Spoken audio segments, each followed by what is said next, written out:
To Germany now, which is making headlines for a U-turn. This is about immigration.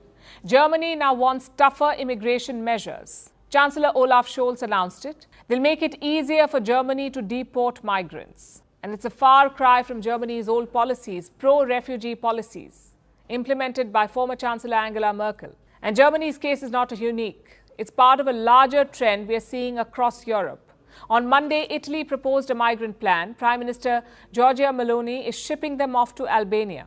And then, of course, there's the UK. They started it all with their ship to Rwanda plan. So everywhere you look, Europeans are shutting the door, trying to outsource their refugee problem. Germany remains the main destination for asylum seekers in Europe, with more than 300,000 arrivals last year. Regional lawmakers in Germany are calling on the government to get a grip on what they called uncontrolled irregular migration. Local authorities say that reception centers cannot cope with the pressure. Our systems are working in overload mode, and the high influx, which is now well over 300, probably 400,000 still to come this year.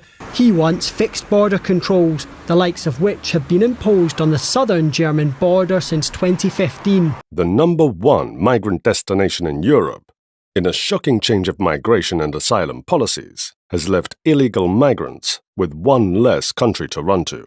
Germany has always prided itself on being a desirable destination for immigrants. With 18% of its total population being immigrants, it's true. All that started changing gradually, but more pronouncedly over the past few months, as Germany joined the bandwagon of European countries, beefing up laws and border security to keep out immigrants, especially illegal immigrants flocking to its borders. This move was necessitated due to the national cry from most Germans about the mostly negative effect of migration on the German economy, culture, and life as they know it. They mow the lawns, sweep the streets, and clean the bathrooms of their living quarters. It is the first district in Germany to introduce obligatory labour requirements, paying just 80 cents an hour. It's not good. I want to work, to have a real full-time job.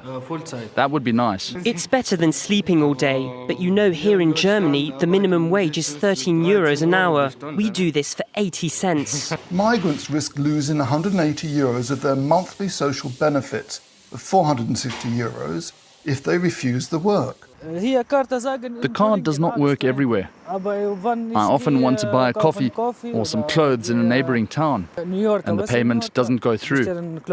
Cash withdrawals are impossible with the card, and bank transfers within Germany and internationally are blocked. Frankly, we've reached a breaking point with the number of refugees. As council leader, it's also my role to show local people that it's not only the far right that can come up with solutions. The new system should be imposed across Germany by the end of the year.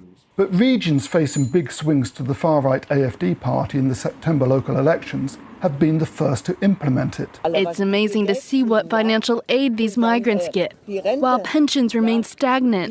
Here, the far-right AfD party candidate is in his element, because immigration is the number one concern. Why does migration bother me? Because there are so many profiteers in our region. What's changed in recent years is that there are simply too many migrants. They have a completely different culture than we do. Never mind the war in Syria or the Taliban in Afghanistan.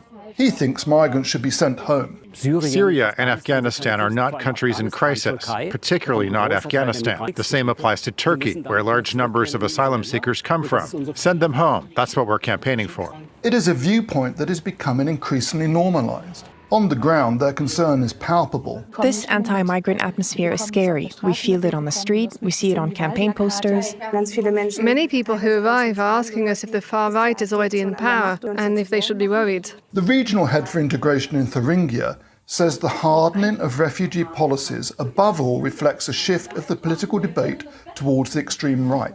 With the pressure from nationals, lawmakers, and election polls, the German government finally instituted a measure to make potential immigrants, illegal or otherwise, think twice before venturing into Germany.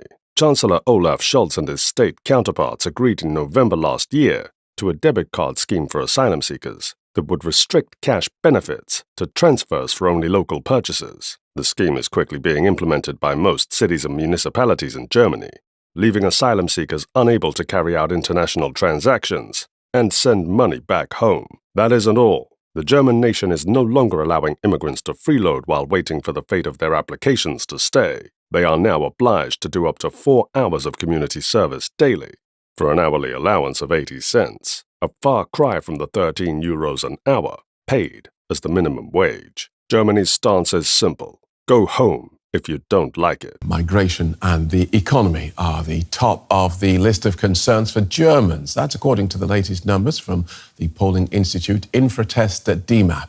It shows dwindling support for the governing coalition, while the far right is gaining ground over its stance on migration. More than 1 million refugees have come to Germany as a result of Russia's war in Ukraine. Local authorities are under strain as they struggle to provide accommodation, healthcare, schools and daycare centres.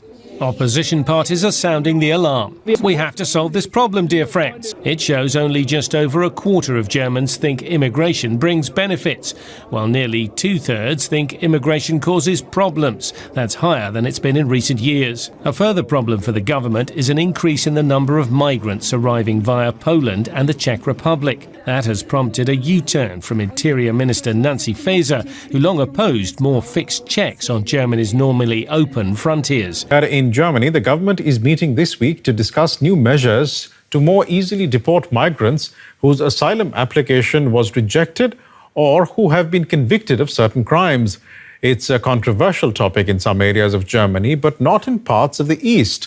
I came here because of war, and I want to have a safe life here. I'm from Syria, and there I wouldn't be able to just stop and speak with you. It's forbidden. This processing centre is located in Eisenhüttenstadt, 2 hours east of Berlin in the former East Germany. The recent European elections saw the right-wing populist Alternative for Germany, or AfD, strengthen its base in the eastern German states after promises to curb irregular migration. It's all gone down the drain anyway. Why not just give them a chance and let the AfD have a go? We can't sink any lower anyway, no matter which party. The SPD has had its turn and they've screwed up. Others in Eisenhüttenstadt are more welcoming of migrants and refugees coming